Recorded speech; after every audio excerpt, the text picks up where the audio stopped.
So far, maayos siya. Sulod sa tulog ka tuig, kani subject for to ng over ni karon this year.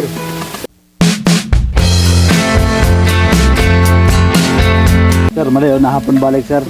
Kumarayo sa Kay tapos naman kita tapos din ka natin assessment, tapos monitoring.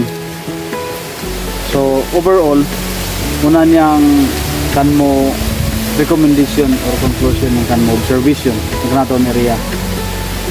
So far, maayos siya. Sulod sa tulog ka tuig, kani subject for to ng over ni karon this year.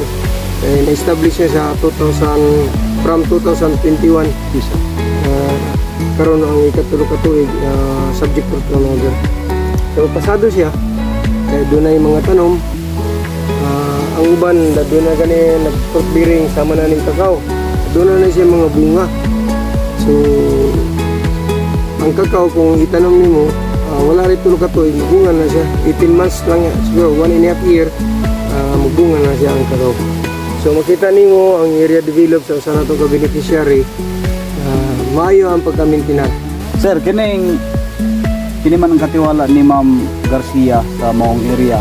Og tanan pud ring nga mga area about out of 20 hectares murag nahimo siya nga caretaker.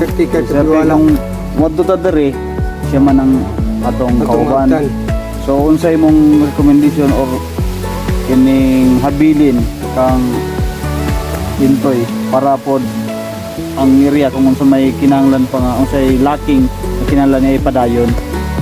So ang atong observation karong hapon base sa atong inspection, ang ubang mga gitanom mga planted labi na yung mga durian, kulang with sticking. Sakahan siya para makita, para visible siya sa inspection nga dali siya matanaw. So With ribbon siya. with ribbon, tapos applyanan og abono para modali gud siya mo dako mo lambo. Initiative na lang na Initiative na additional information ang tanom para mo lambo o madali siyang mamunga, imo gid siyang apply og abono. Bisan pag even sa klase ng abono, organic ba o synthetic, basta abonohan siya. Guys, at least sa dumog mo toy. Ano? Ay alman si Ma'am border ka lang tapos ipaabot mo lang yung kuan ni observation ni sir. Ipaabot mo lang sa Ma'am tag sir, automatic na yan sila ngod mo kuan mo comply kay sabi na si sir agriculture man pud si sir god ang buting Ang tagihan agriculture dito ang tagihan. Nagka-meet naman ni dito isa tong pag previous inspection na to. kabalo na siya sa Kabalo siya unsay dapat i-apply. pero Best ipaabot mo one na to is organic. organic. Organic siya. Sir, salamat kayo sir. Okay, welcome. Maging na ta.